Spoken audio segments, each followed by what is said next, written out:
So, are you tired of meticulously logging every bite you eat, yet feeling like you're not quite getting any closer to your health goals? And have you ever considered that your food log might be holding you back rather than moving you forward? What if I told you that there's actually a way to achieve your health goals without being tied down to a food diary or that guilty feeling about every meal choice? I would love for you to join me today as we explore the hidden traps of food logging, the psychological impact of labeling food as good or bad, and my own journey towards a life free from the scales and obsessive tracking. We'll also uncover alternative stress free ways to approach eating that can lead to a healthier, more balanced relationship with food. Isn't that what we all want? This episode is going to challenge what you think it takes to be healthy, and it will offer you a new perspective that could change the way you think about food and health forever. If you're ready to ditch food logging for good and discover a more liberating approach to eating, you are for sure going to want to tune in today. Let's get started. Welcome to Total Health in Midlife, the podcast for women embracing the pivotal transformation from the daily grind to the dawn of a new chapter. I'm Elizabeth, your host and fellow traveler on this journey. As a life and health coach, I am intimately familiar with the changes and challenges we face during this stage. Shifting careers, changing relationships, our new bodies, and redefined goals and needs as we start to look to the future and ask, what do I want? In this podcast, we'll explore physical, mental, and emotional wellness, offering insights and strategies to achieve optimal health through these transformative years.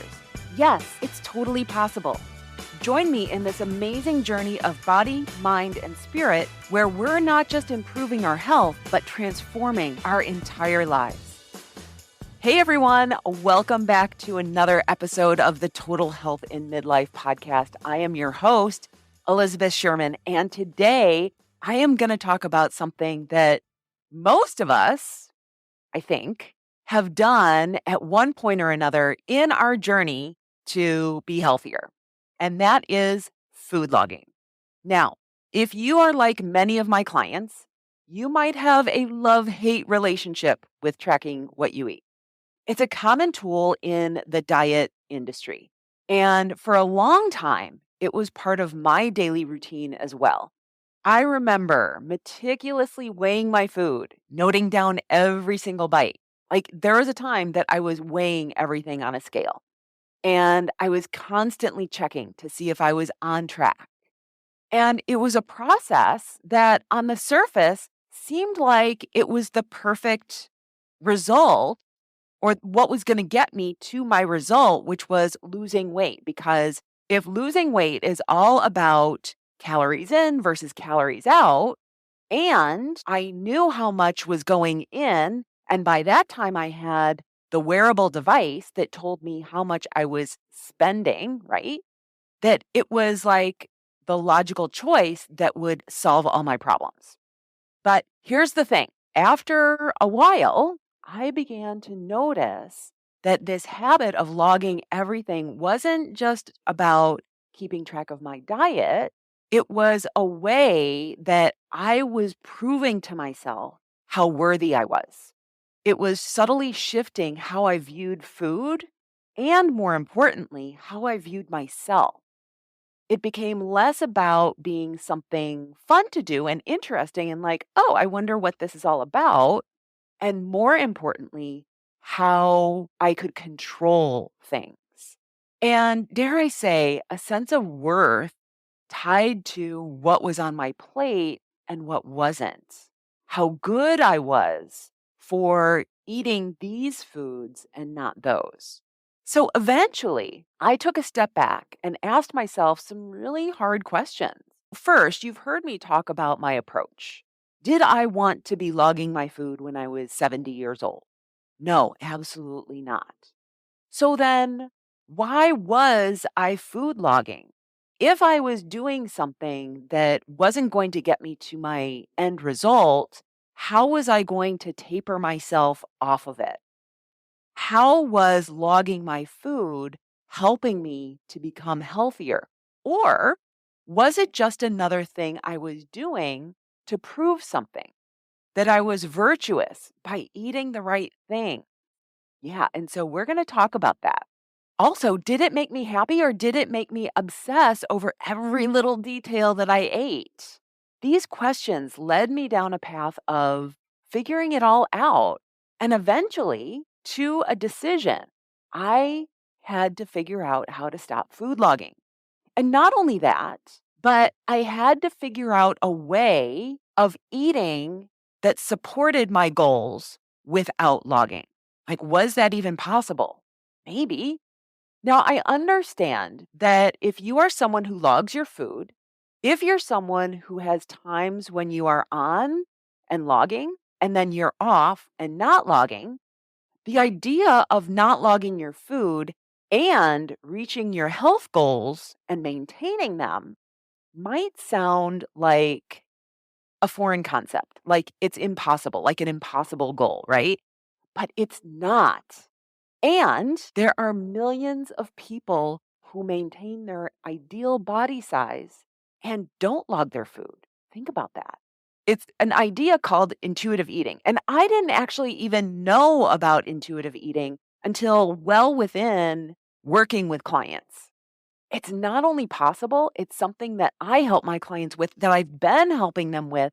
And I had to figure it out on my own. And then I found out about intuitive eating and I was like, oh, so funny. But anyway, because I've been able to do it and I have found just a ton of freedom in it, I want to bring that to you too. So today we are going to explore this decision together.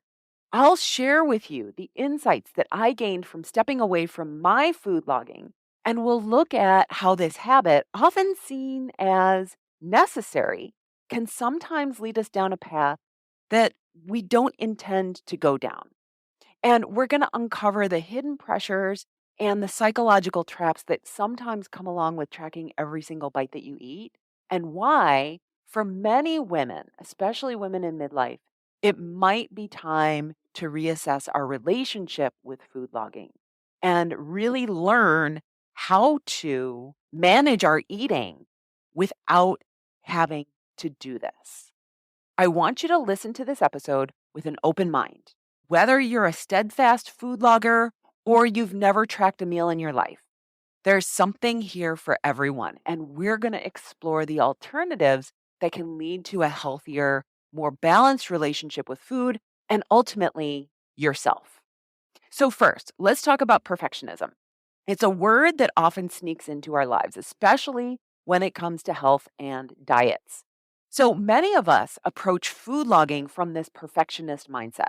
We start with high hopes, expecting to log every single meal flawlessly, every calorie counted, every nutrient balanced. But let me tell you, this pursuit of perfection in logging food is a dangerous path to walk on. And it's one that often leads us into a trap. Let me share a story about my client, Jerry. So, Jerry is just an amazing woman. I love her. And she's diligent and committed to her health goals, for sure, 100%. So, she was religious about tracking her 8 basic habits checklist. It's a checklist and guide that I have the foundation of all of my work with my clients on. And you can get your copy if you want it at elizabethsherman.com/habits. And so the 8 basic habits, Jerry had her habit sheet and she was diligent every single day. Without fail, she would tick off her habits and she was like, I've got it going on. And she felt such a sense of accomplishment every single day, week after week. But then something happened, life, as it always does. And Jerry had family visiting. And in the midst of all of the chaos and her family being there and having her loved ones around, her logging took a back seat, as it does, right? Like we get out of habit, we get out of the swing of things, and we forget to do it. When her family left and things settled down, Jerry looked at her habit sheet. And instead of focusing on the time that she spent with her family, she was obsessed and felt really bad about all of the things that she had unchecked. And it wasn't so much that the sheet wasn't filled out, right? But she was like, "Oh, I wasn't doing all of these things." And she realized how easily it was to slip out of that. She felt like she had failed. She felt like she had left herself down. The tool that she used to track her progress had turned into a weapon that she used against herself because she now had this sheet in front of her and she was like, I didn't do any of these things. I suck. So her worth in her eyes was tied to the perfection of filling out her food log, of doing the things on the food log because that was how she could say, I am doing the right things. Now, the story of Jerry is not unique, and it reflects a common story where food logging becomes the measure of our self worth. We start believing that a perfect log equates being better, being healthier, right? But here's the catch: life isn't perfect, and neither are we. We are human. And expecting perfection from ourselves in something as variable as diet just is not realistic. And even if we were perfect in our food logging and eating what we were supposed to, our body is not a math equation. It's not exactly calories in versus calories out. There's a lot of stuff going on in our bodies that we don't necessarily know about.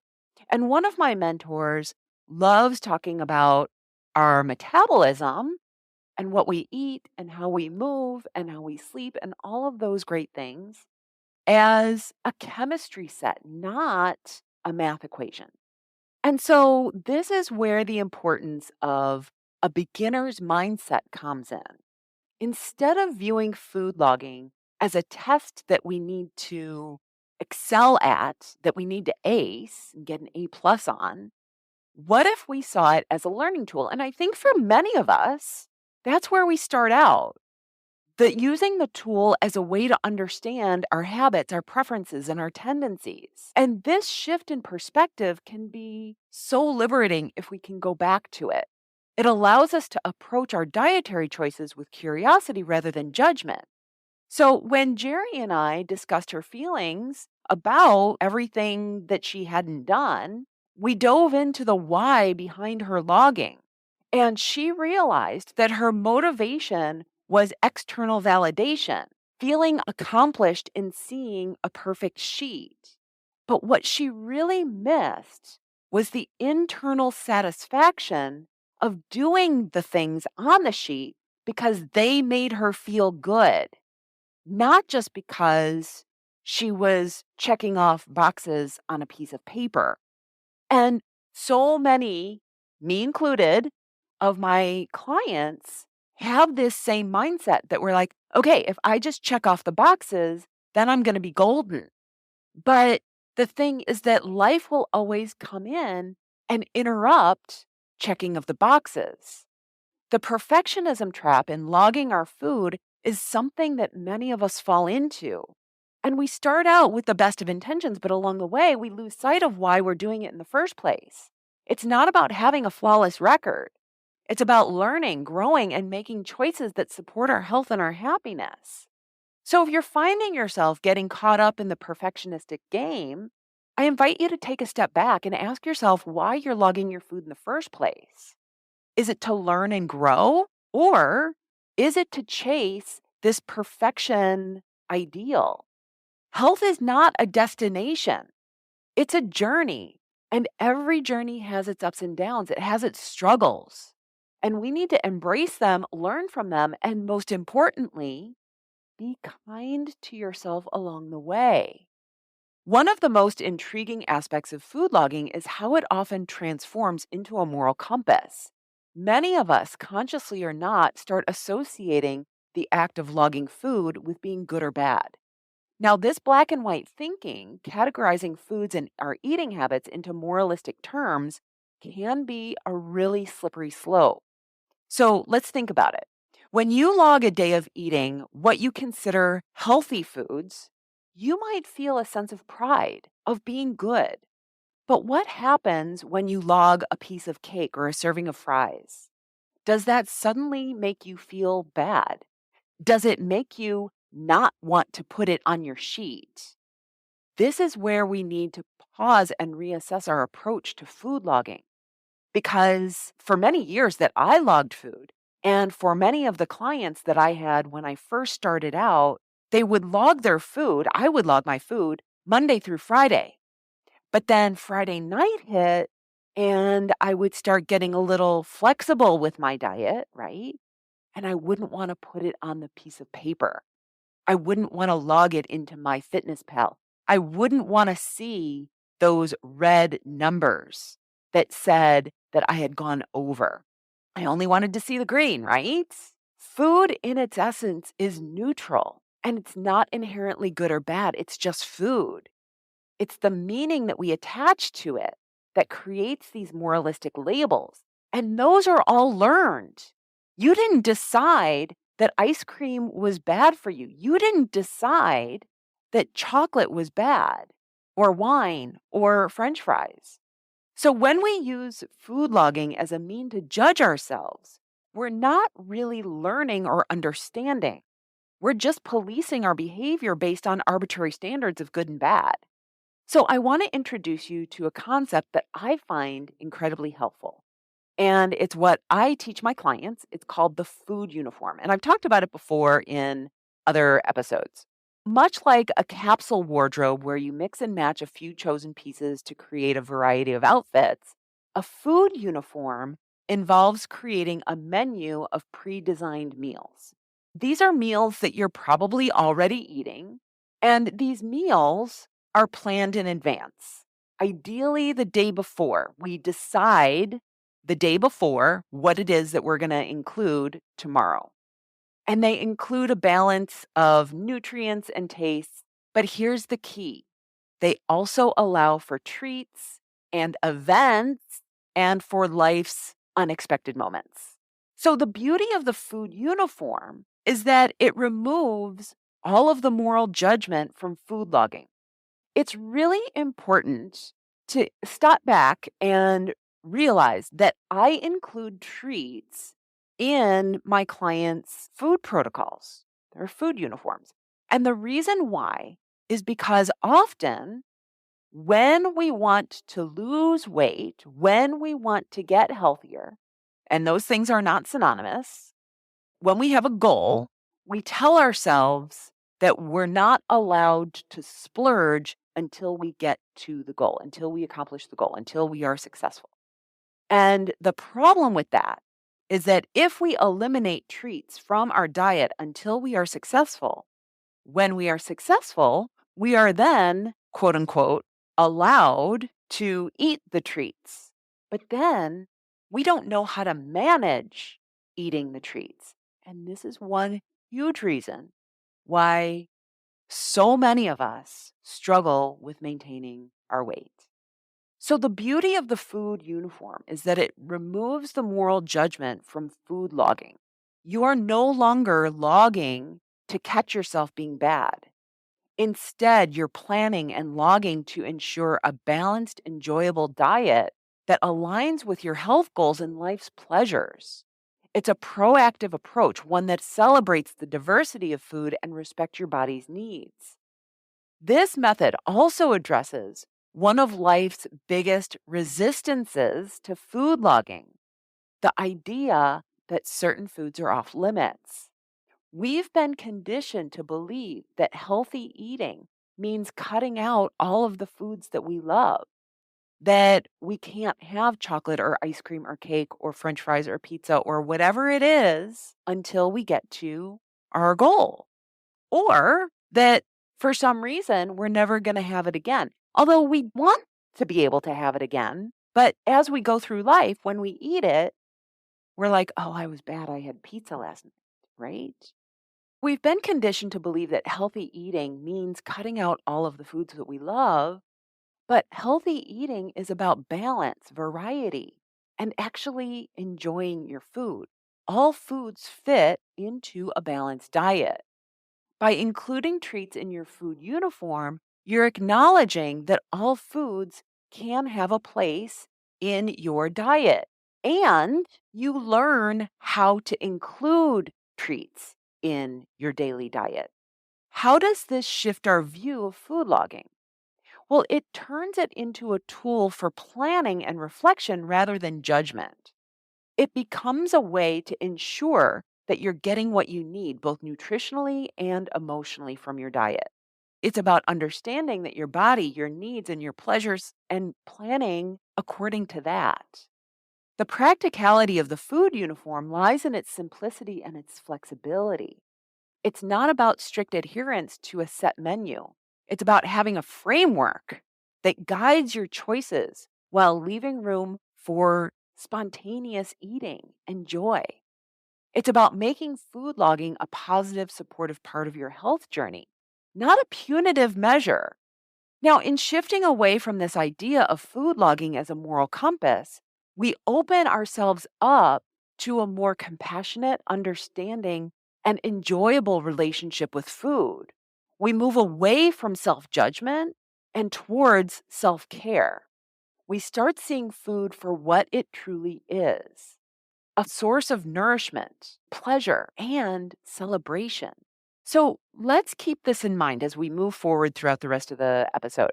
Food logging shouldn't be about tracking or moral worth.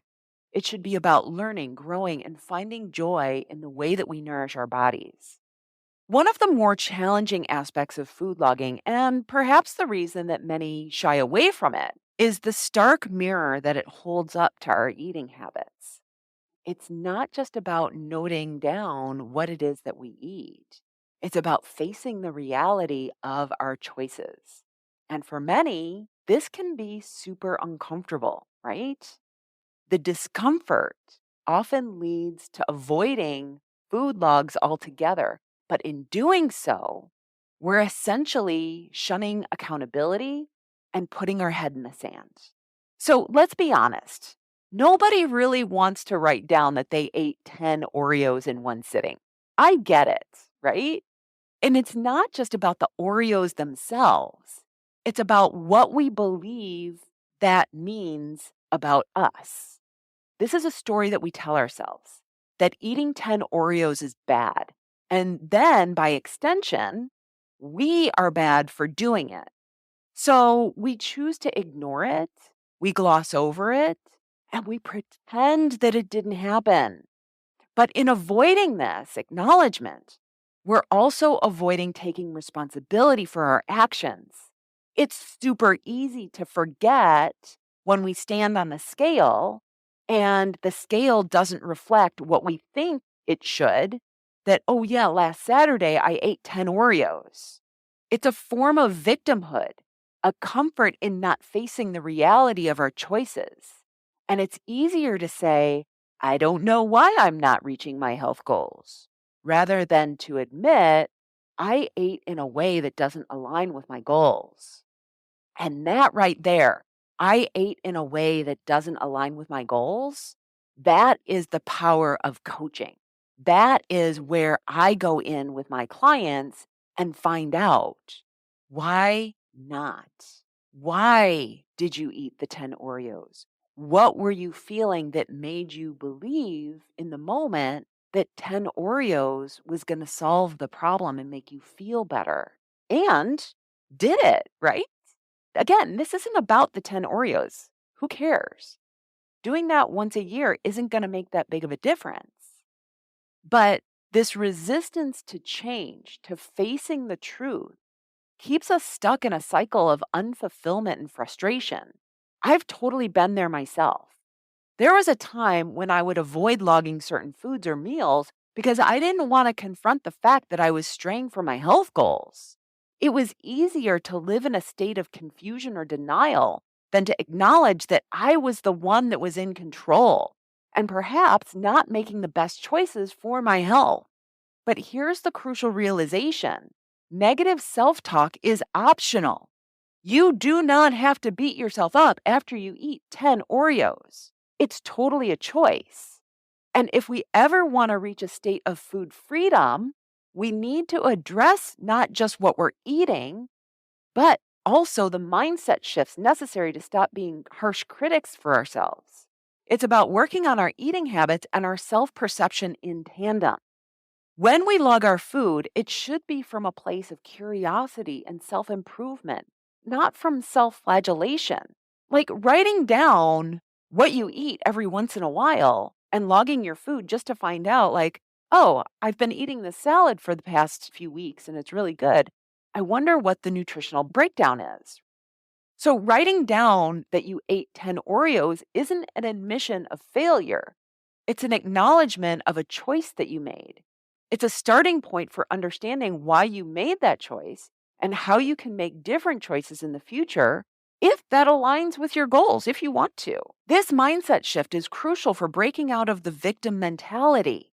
Instead of seeing ourselves as victims of our cravings or circumstances, we start seeing ourselves as active participants in our health journey.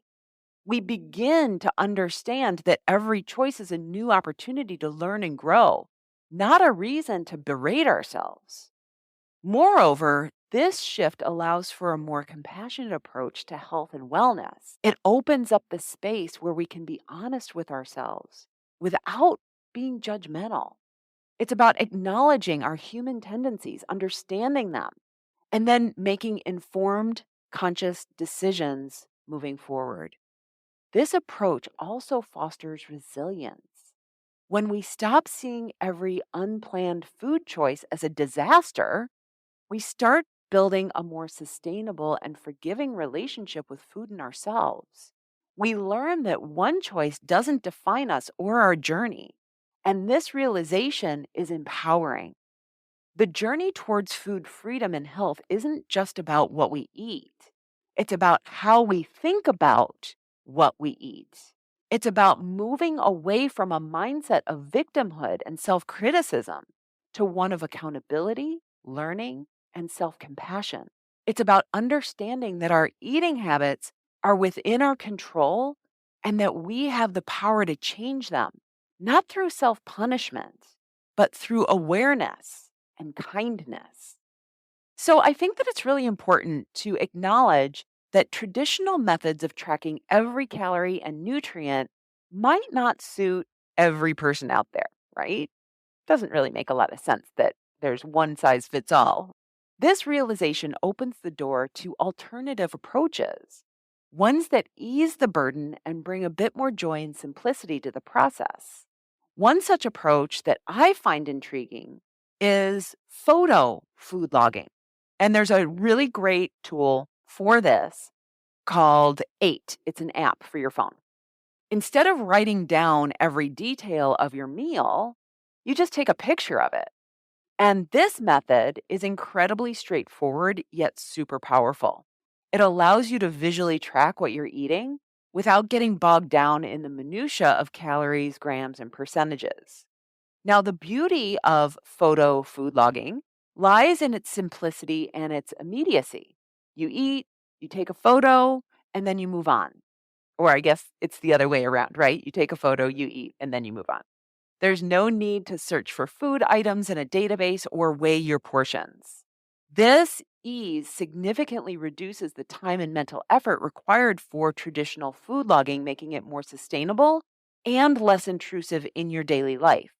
Another advantage of this method is that it provides a visual diary of your eating patterns. So over time, you can scroll through your photos and get a clear, honest picture of your dietary habits. This visual feedback can be incredibly insightful. It's one thing to know intellectually that you've been reaching for snacks more often than usual. It's another to see it visually represented. So the app 8, ATE, also introduces an element of mindfulness to the process.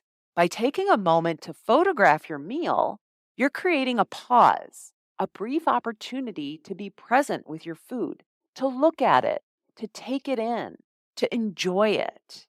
This act can subtly shift your approach to eating, making you more aware and conscious of your choices. However, The key to making any food logging method work is personalization. What works really great for one person might not be the best fit for another. And that's why I encourage you to experiment. Try different methods, mix and match techniques, and find what works for you. Maybe it's a photo food log, or maybe it's a brief note in a journal using pen and paper, or perhaps it's a combination of several approaches. It's also super important to remember that the goal of food logging, in whatever form it takes, is to provide insight and understanding, not to serve as a tool for self judgment. Whether you're using an app like 8, a written diary, or any other method, approach it with a mindset of curiosity and self care. Experiment in how you log your food, and that can also extend to what you log. So, for example, instead of just logging what you eat, you might also note how you felt before and after eating it, or the circumstances surrounding the meal. Did you eat because you were hungry? Or was it because you were bored or stressed? How did you feel after eating?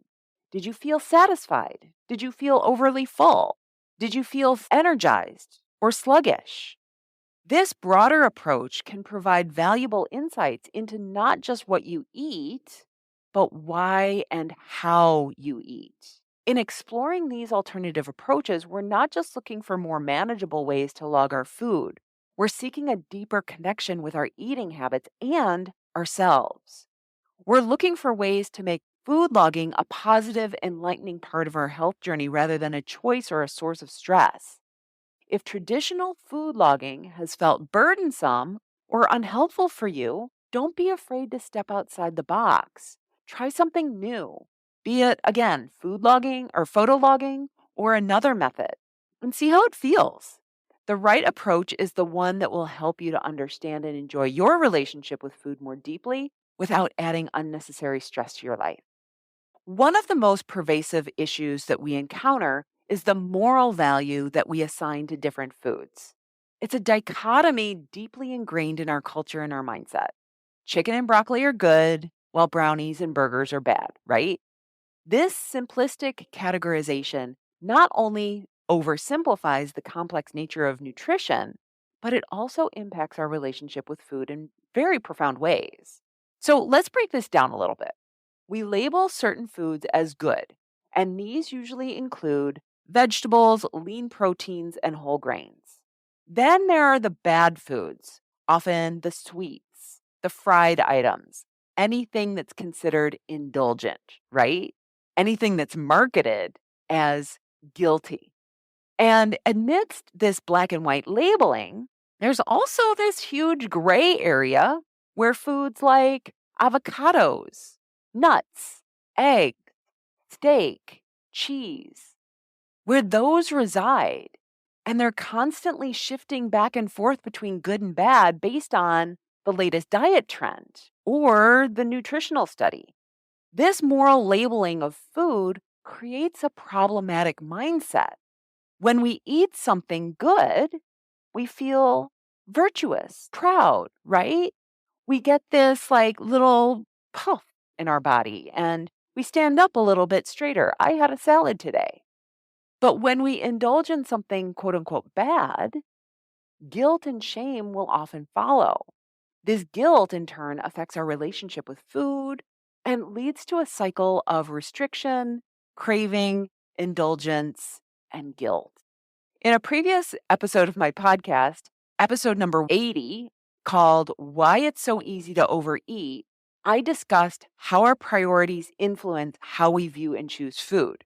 There are 4 different priorities that we all have differently. How do we prioritize health when it comes to food? How do we prioritize calories or being a diet food or not? The cost associated with the food. Is it high priced? Is it low priced? So, what's the value? And then, what's the convenience factor of the food? Those are a few different things that we consider when we choose to buy food at the grocery store. And often we are bombarded with messages that don't align with our personal values or priorities, leading to confusion and internal conflict. So, how do we navigate this landscape? The first step is to challenge the moral value that we assign to food. Food is just food. It's a source of nourishment, pleasure, and social connection. And when we strip away from these moral labels, we can actually start to see food for what it really is and make choices based on our individual needs and preferences, not guilt or societal judgment. So I encourage you to include treats in your food plan without guilt. Yes, it's totally okay to plan for that slice of pizza or the occasional burger or brownie. These foods can be part of a balanced diet.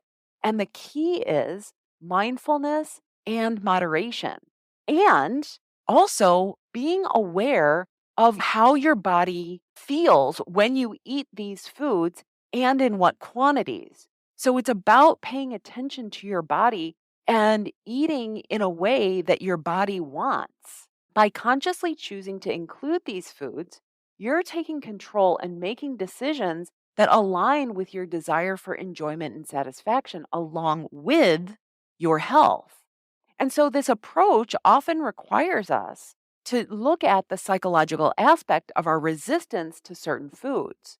Often, our reluctance to include treats stems from a fear of losing control or deviating from what we perceive as the right way to eat. But remember, flexibility and balance are integral to sustainable and enjoyable eating. Restriction often leads to cravings, which can then spiral into overindulgences and guilt. It's also important to consider the context of our food choices. Why are we choosing to eat a certain food? Is it for nourishment? Is it for comfort? Is it because we're celebrating? Or maybe I'm just bored or I'm stressed. Understanding the why behind our choices can help us make more mindful decisions. I will tell you, I still emotionally eat occasionally, but the difference is that I'm doing it from a conscious place. I don't unconsciously eat. I don't unconsciously go to food and then wake up a little bit later. I say wake up and ask, what was that all about? So, finally, let's talk about priorities. What matters most to you in your food choices? Is it nutrition?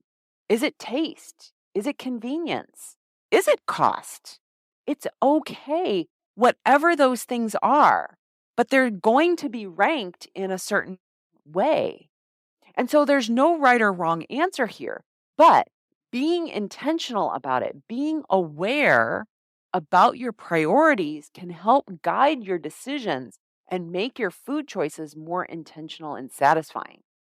So, by challenging the moralistic view of food and embracing a more balanced approach, we can overcome the resistance and guilt often associated with eating.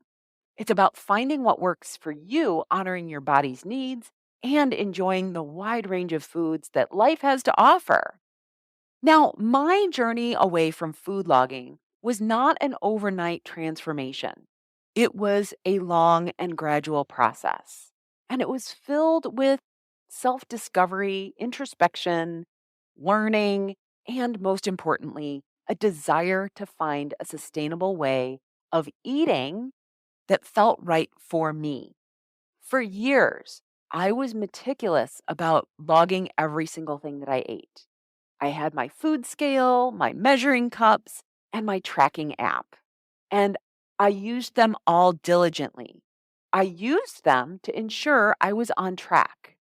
But over time, this practice started to feel more like a burden than a tool. Because again, it wasn't something that I saw myself realistically doing when I was 60 or 70, or I just didn't even want to be on my deathbed thinking about food logging. Like, I just wanted food to be a non issue. And it began to dawn on me that my relationship with food had become more about these numbers and trying to control and less about nourishment and enjoyment, which is what food is supposed to be about. The first step in my journey was recognizing this imbalance. And so I asked myself, what am I truly gaining from logging my food? Is it enhancing my health and happiness? Or is it just adding stress to my guilt? The answers were not black and white, but they nudged me towards reevaluating my approach to food. I decided to step away from the scales and obsessive tracking. Now, this decision was not easy. In fact, it was freaking scary. Letting go of something that had been part of my routine for so long that I relied on felt incredibly risky. What if I wouldn't be able to do it?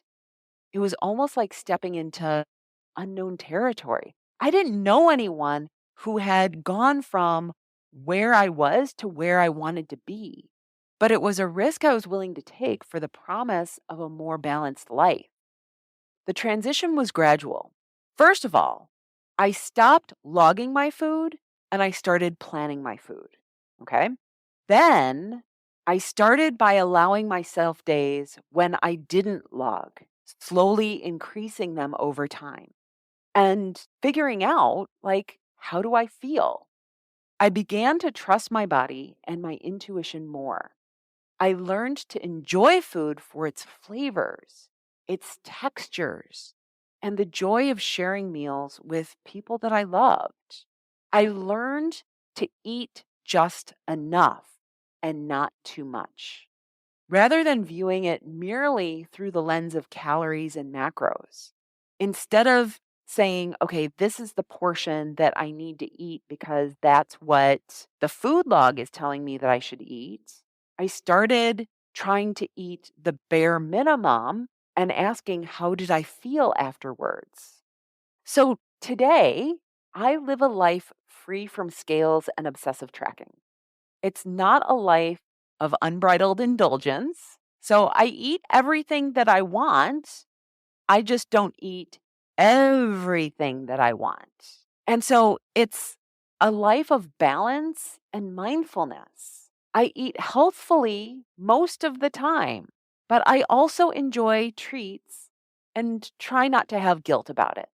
And I start to notice when those treats become more frequent and my response to them.